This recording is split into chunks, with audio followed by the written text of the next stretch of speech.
Now, from today, we will start our new unit, that is Unit 2. In this unit, we will learn about elimination. Elimination पहले हम लोग जान लें elimination क्या होता है, इसकी डेफिनेशन क्या है.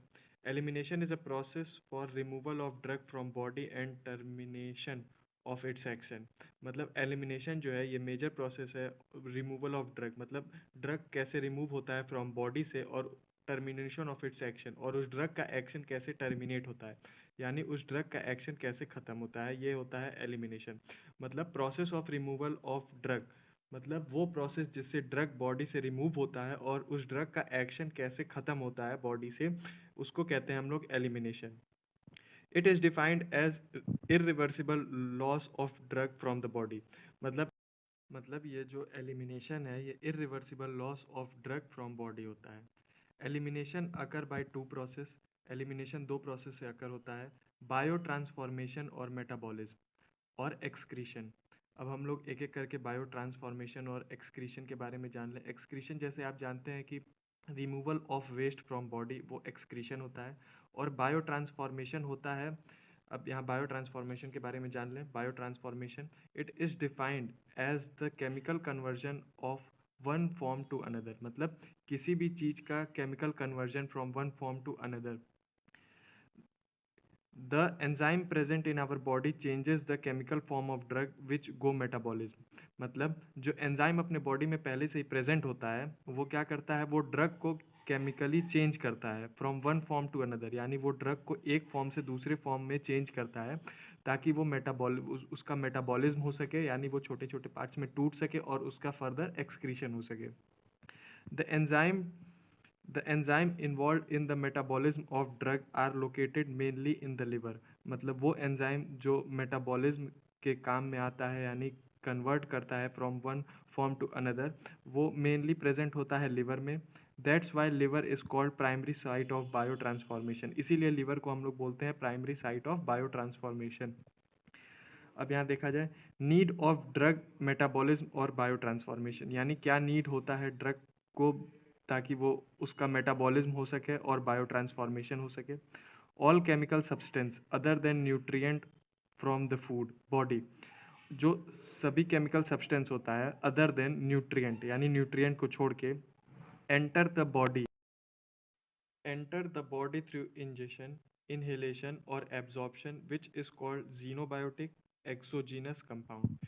यानी all chemical substance other than nutrient को छोड़ के जो भी chemical substance होता है enter the body through ingestion, inhalation से enter होता है, absorption से enter होता है, which is called xenobiotic. इसीलिए उसको कहते हैं xenobiotic. उस केमिकल सब्सटेंस को हम लोग कहेंगे xenobiotic या exogenous compound, जो बॉडी में एंटर होता है थ्रू इंजेशन, इन्हेलेशन और एब्जॉर्प्शन के प्रोसेस से. These drug xenobiotic exogenous compound enter the body because of lipophilicity. मतलब ये जो ड्रग होता है या xenobiotics हम लोग इसको बोलते हैं या exogenous compound बोलते हैं, enter the body because of lipophilicity, यानी अपने लिपोफिलिक नेचर के वजह से वो बॉडी में एंटर होता है.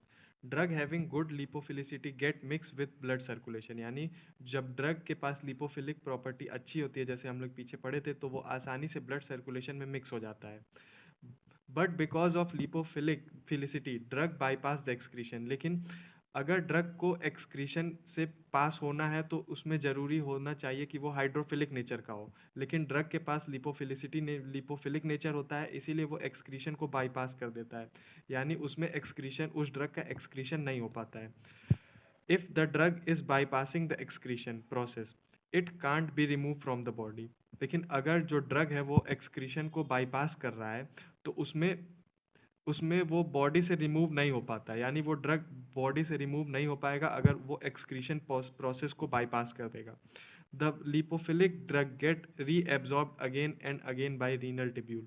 यानी वो जो लिपोफिलिक ड्रग होता है वो अगेन एंड अगेन रीएब्जॉर्ब हो जाता है बॉडी में बाय रीनल ट्यूब्यूल, और वो बॉडी में ही रह जाता है और एक्सक्रीशन के प्रोसेस से नहीं जा पाता है. When the drug is present in body for long duration, it get toxic. यानी जो इस पॉइंट में बोल रहा है, जब ड्रग जो रहता है, अभी यहाँ लिपोफिलिक नेचर के नाते वो एक्सक्रीट नहीं हो पा रहा था, जब एक्सक्रीट नहीं हो पा रहा है तो वो बॉडी में ज़्यादा समय के लिए रह जा रहा है। वही यहाँ बोल रहा है, when the drug is present in body for long duration it get toxic. जो ड्रग होता है जब बॉडी में लॉन्ग ड्यूरेशन के लिए रहता है, यानी ज़्यादा समय के लिए रहता है बॉडी में, तो वो टॉक्सिक इफेक्ट प्रोड्यूस करता है। So it is very necessary to convert the lipophilic substance to water soluble substance. इसीलिए जो लिपोफिलिक नेचर होता है उसको वाटरफिलिक नेचर में कन्वर्ट होना ज़रूरी होता है, ताकि वो एक्सक्रीशन के प्रोसेस से गुजर सके, so that it may gate excreted from the body. इसीलिए ताकि वो एक्सक्रीशन, उसका उस ड्रग का एक्सक्रीशन हो सके फ्रॉम बॉडी से। Only water soluble substance can get excreted from the kidney. मतलब ओनली वाटर सॉल्युबल, केवल जो वाटर सॉल्युबल सब्सटेंस होता है या वाटर सॉल्युबल जो सब्सटेंस होता है या जो ड्रग होता है, वही केवल एक्सक्रीट हो पाता है फ्रॉम किडनी से। So bio transformation reaction help the drug to convert lipophilic to water soluble. इसीलिए जो बायो ट्रांसफॉर्मेशन रिएक्शन होता है, ये क्या करता है, ये हेल्प करता है drug to convert lipophilic to water soluble. यानी ये लिपोफिलिक ड्रग को वाटर सॉल्युबल ड्रग बनाता है ताकि उसका एक्सक्रीशन बॉडी से आराम से हो सके। अब हम लोग देखेंगे ड्रग मेटाबोलाइजिंग एंजाइम, यानी वो कौन कौन सा एंजाइम होता है जिससे ड्रग मेटाबोलाइट होता है या उसका बायो ट्रांसफॉर्मेशन होता है।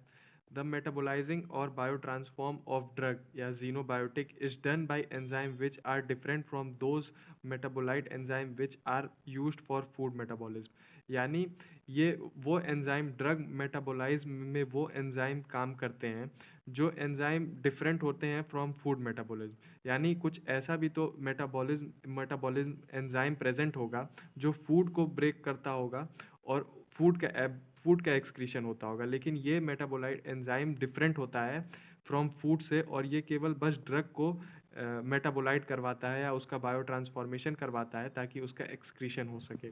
These enzyme are divided into two category, microsomal enzyme, non microsomal enzyme. Now पहला टाइप अगर हम लोग देखें तो microsomal enzyme, they are used in majority of drug to metabolite. मतलब ये अधिक से अधिक ड्रग को क्या मेटाबोलाइट करने के काम में आता है। They are present on rough endoplasmic reticulum, ये रफ एंडोप्लाज्मिक रेटिकुलम में प्रेजेंट होता है। Rough surface is present due to presence of RNA rich ribosome. मतलब रफ एंडोप्लाज्मिक रेटिकुलम पे जो रफ सरफेस प्रेजेंट रहता है वो प्रेजेंट रहता है क्योंकि उस पे आरएनए रिच राइबोसोम रहता है, जिससे वो इस सरफेस को रफ बना देता है। Microsomal enzyme should have characteristic that they can bind और react with drug.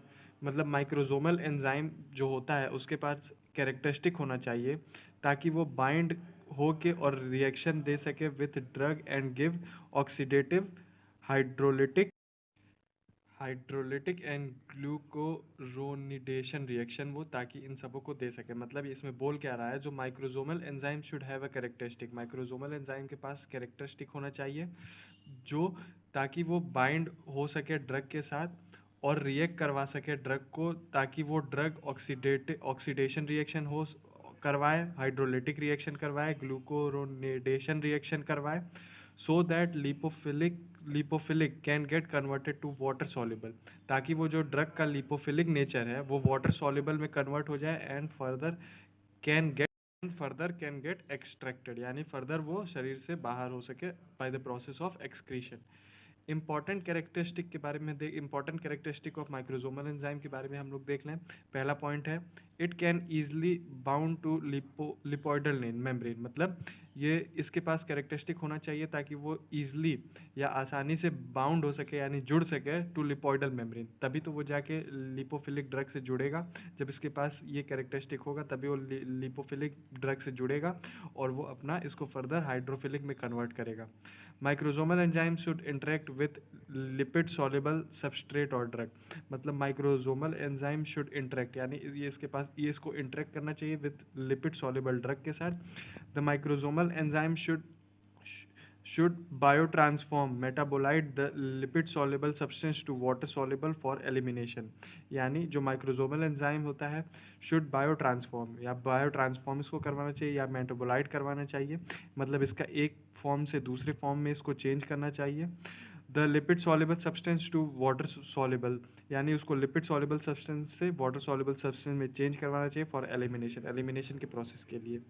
Now the second point is non microsomal enzyme, they are present in soluble form, मतलब ये सॉल्युबल फॉर्म में प्रेजेंट रहता है in the cytoplasm attach to the mitochondria, मतलब cytoplasm में present रहता है।